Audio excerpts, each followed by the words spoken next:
Bonjour. Alors pour moi, c'est un grand jour parce que je fais ma première vidéo qui a pour fonction de rassembler plutôt des personnes comme vous qui sont visiblement sont intéressées par la pratique des arts plastiques, du dessin, du pastel, de l'huile, de l'acrylique. Et en fait, j'ai dû faire cela parce que ma chaîne YouTube, qui a un certain succès, a énormément de personnes qui viennent de manière culturelle, c'est-à-dire pour se renseigner, parce qu'ils aiment voir. Mais les pratiquants me réclament depuis 2 ans des vidéos où tout sera expliqué. C'est-à-dire que quand un sujet sera abordé, il n'y aura aucune zone d'ombre. Par exemple, si je fais un portrait au dessin, j'expliquerai quel est le papier, quel est le crayon, comment je choisis le sujet, qu'est-ce que je décide d'éliminer, de quelle manière je mets mon trait, comment je mets les ombrages et quelle est la finalité, comment je finis le tableau, comment je l'encadre même, à la limite. Pour la peinture, ce sera pareil, c'est-à-dire comment je prépare ma palette, quelles couleurs je sors, comment je les mélange, comment je fais un choix d'abord des couleurs, pareil pour le sujet, comment j'ai choisi le sujet, etc. Tous les ingrédients seront expliqués non seulement dans leur nature, mais aussi dans leur gestuelle. Par exemple, si je prépare le médium, je montrerai comment je mets le médium, comment je mets l'essence ou le white spirit, comment je le mélange, qu'est-ce que je rajoute, quelle est l'onctuosité nécessaire, à quelle étape, au début, à la fin. En fait, je ferai un travail de cuisinier quelque part. Voilà, ça c'est très très très important. Et donc ces vidéos feront 1 heure et demie, environ 1 heure et quart à 1 heure et demie, chacune. Je pense en faire 2 à 3 par mois. Et bien sûr, je vous les proposerai. Par exemple, il y a des gens qui vont s'intéresser qu'au pastel, d'autres qu'à l'huile, ou certains à tout. Et donc, quelque part, c'est l'équivalent de mes stages en vidéo. Voilà. Et ensuite, il y aura même des fonctions qui vont être du style euh, correction. Je ferai des corrections de vos tableaux qui peuvent servir à d'autres, hein, exactement comme je fais dans un stage. Voilà. Donc c'est un peu le projet, ça me prend beaucoup de temps parce que c'est pas tout à fait la même gestion que les petites vidéos de 10 minutes. C'est un peu plus compliqué. Voilà. Et donc j'attends vos suggestions. Je naviguerai aussi en fonction de vos besoins que vous pouvez me formuler. Voilà. Bien, vous aurez des informations plus précises sur la newsletter, la lettre d'information, un peu plus tard. Alors maintenant, cette vidéo concerne le dessin. Le dessin, c'est-à-dire cette chose bizarre dont on parle tout le temps, qui sert tout le temps, plus ou moins. Tout le monde gribouille quelque chose, quelque part, à la dans la moindre conversation, on prend un dessin, un crayon pour dessiner. Et tiens, je voulais montrer, c'est comme si c'est comme ça, même mal fait. Et en fait, le dessin, c'est une forme de langage essentielle. Et beaucoup de personnes ont des avis, ont des points de vue très différents sur le dessin. Il y en a certains qui voient dans le dessin une sorte de travail minutieux comme la méthode classique. D'autres aiment le croquis, d'autres aiment le dessin comme une sorte de jeu conceptuel pour un peu surréaliste, symboliste, etc. D'autres utilisent le dessin uniquement pour préparer leur toile, etc. Donc, il y a plusieurs manières de travailler le dessin. Et à mon sens, ils ne sont pas enseignés en même temps. En fait, chacune de ces manières de dessiner est un peu comme un organe dans un organisme. Le dessin, c'est l'organisme, et chaque manière de dessiner est aussi important que les organes dans l'organisme. Il faut surtout les faire fonctionner entre eux, à mon avis. Et c'est un petit peu ce que nous allons voir. Alors bien sûr, là, je vais plus expliquer. Je vais beaucoup parler. Je vais peu montrer un petit peu. Je ferai aussi des liens avec des vidéos que j'ai déjà faites sur le dessin. Ce n'est pas la peine que j'en fasse une spécialement pour des exercices, pour juste vous montrer ce que je veux dire. Comment dire, je voudrais quand même que vous ayez le plus possible un panorama clair de ce qu'est le dessin. Ensuite, je ferai des vidéos très précises sur, par exemple, le portrait au dessin, ou le paysage au dessin, ou comment réaliser des arbres au dessin. Toujours pareil, en commençant du début jusqu'à la fin, jusqu'à ce que, à chaque fois que vous faites l'exercice, vous pouvez le répéter, le revoir, le répéter, le revoir, et à mon avis, ça peut donner des bons résultats. Je sais que c'est une méthode, la répétition est fondamentale.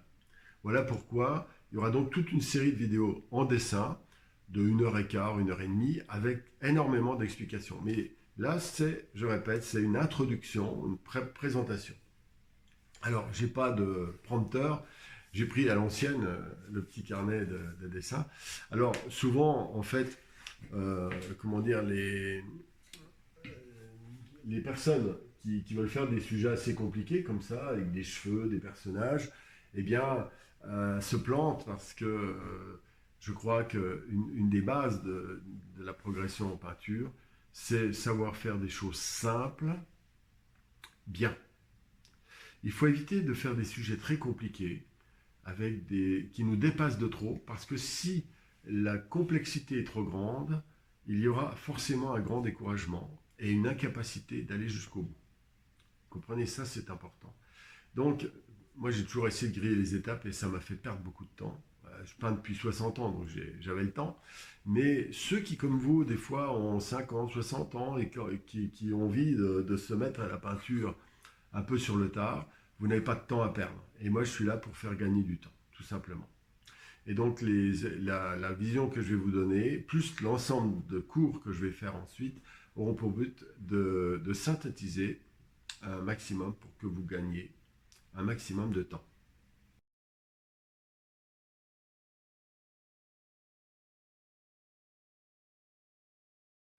En fait, souvent le dessin euh, nous amène à d'innombrables obstacles et finalement, il est très important d'apprendre à les résoudre. Et il faut se doter de tout un ensemble d'informations qui sont bien structurées, qui ne sont pas trop nombreuses. Il ne faut pas en avoir de trop, il faut avoir juste ce qu'il faut pour pouvoir s'en sortir. Et là, moi, j'essaierai de vous proposer des solutions pour résoudre les problèmes que vous pourriez rencontrer en dessin. Voilà.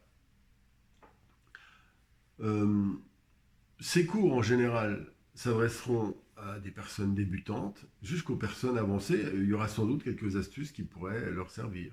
Moi-même, quand je regarde des vidéos de collègues, des fois, je dis « Ah, il y a un petit truc que je n'avais pas repéré », même si j'ai quand même pas mal d'expérience. Alors, l'importance du dessin. Le dessin, c'est comme l'anglais. L'anglais, ça sert tout le temps. Quand vous êtes sur Internet, quand vous vous promenez, quand vous regardez maintenant, il y a des mots anglais à peu près partout. Et en fait, l'anglais sert tout le temps, un peu, des fois beaucoup. Et si vous ne le parlez pas, c'est un manque considérable. Eh bien, quelque part, dessiner, savoir dessiner de différentes manières, c'est que je vais vous montrer. Eh bien, il y a 5 manières selon moi. Bon, je ne suis pas un dictateur, hein, je dis 5, mais il y en a qui diront peut-être 6, ils vont différencier autrement. Eh bien, euh, savoir dessiner comme ça, c'est comme parler une langue, comme l'anglais, et ça sert à tout. Ça sert quand vous faites votre cuisine, vous dites « Ah tiens, j'aurais bien le frigo là, etc. » Vous faites votre crowbar. Vous pouvez faire le portrait de quelqu'un de votre famille, vous pouvez faire un petit croquis rapide, ou alors vous allez, à partir d'une photo que vous aurez faite, faire un paysage minutieux, ou alors vous allez, à partir simplement de rêveries, réinventer complètement des mondes à part avec un petit carnet de croquis.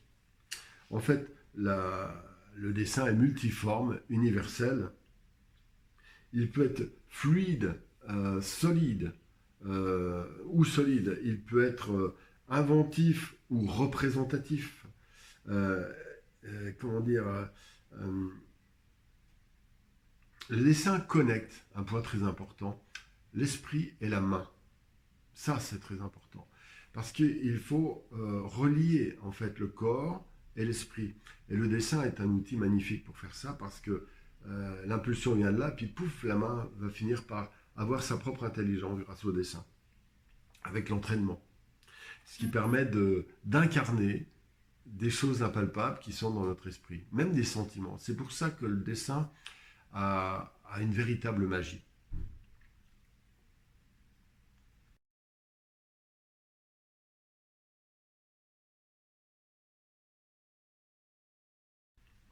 Le dessin est un langage, conscient ou inconscient.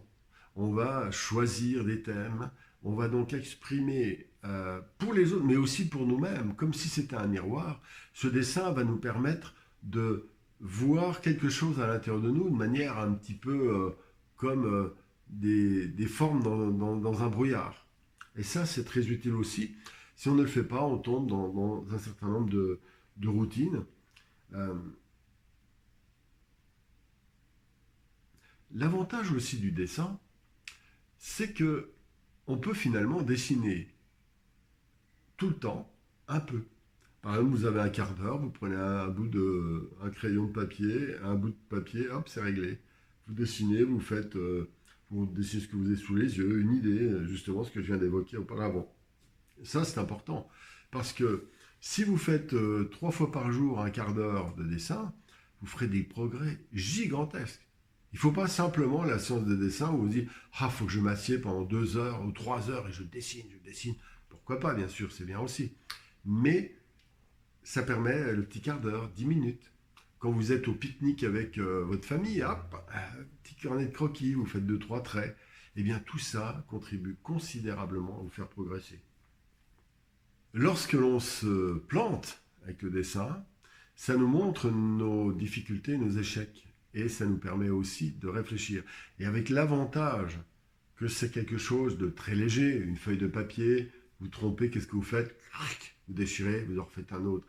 Quand vous avez attaqué un tableau et que vous êtes trompé, vous pouvez avoir de véritables souffrances et angoisses. Vous comprenez? Et donc ça peut créer des ancrages négatifs qui vous empêchent de progresser. Alors que le dessin, poubelle, poubelle, ah, là c'est pas mal. Vous retenez ce que vous faites de bien et ça peut être très fluide, très rapide, très ludique. Voilà pourquoi le dessin est à mon avis bien plus important dans un premier temps que la peinture, le pastel, etc. Voilà.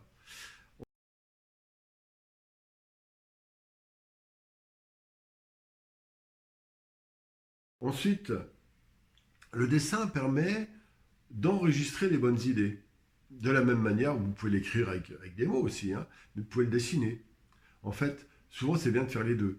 Quand vous avez des idées, des projets, vous écrivez avec des mots, et puis hop, vous faites 2, 3 petits traits, quelques crobards. Tiens, je verrais bien comme ci, comme ça. Le personnage là, les arbres au loin. Tiens, je verrais bien si, et puis je voudrais parler de ça, etc. Ça, c'est très, très, très important parce que ça vous donnera, comment dire, un réservoir de dessin. C'est ce que j'appelle, vous allez voir, je vais en parler après, la carte postale. C'est-à-dire que vous mettez dans des tout petits crobards quelques idées. Et puis, vous refaites une autre carte postale, encore quelques idées. Puis, troisième, quatrième, cinquième. Et par exemple, en 1 heure ou 2, je vous renvoie aux vidéos que j'ai faites sur les cartes postales. En 1 heure ou 2, je fais 10 dessins, par exemple. Des petits dessins, mais pas finis, évidemment. Surtout pas finis. Juste pour placer l'idée. Mais l'idée, elle est là. Elle est là. Si je vous dis, je sais pas moi, le lapin bleu était en train de courir dans un champ rouge. Euh, je veux dire, le fait de me rappeler lapin bleu, tout le reste va suivre. Et puis en plus, l'image va suivre aussi. Vous comprenez, le dessin, c'est aussi ça. C'est placer des réservoirs d'idées dans des cahiers que vous pouvez feuilleter de temps en temps. Et donc, qui vont nourrir votre vie intérieure, qui vont se mettre à raisonner entre eux. Et des fois, un mauvais dessin va se mettre en mouvement avec un autre mauvais dessin, et l'ensemble va donner une super idée. Voilà pourquoi c'est un jeu magnifique. Euh, je dirais que l'absence de dessin, je connais. Pourquoi j'insiste sur le dessin? C'est symboliquement que je fais la première vidéo. On dirait ce qu'on appelle les bonus. J'ai vu ça sur les mecs qui font des formations. Ça m'amuse beaucoup. Mais je m'y mets un petit peu quand même parce que je dis, c'est vraiment, je vais essayer de le faire de manière très radicale et très professionnelle avec beaucoup d'énergie de travail. Donc voilà. Euh, En fait, très souvent, je me suis rendu compte que beaucoup de personnes faisaient l'impasse sur le dessin.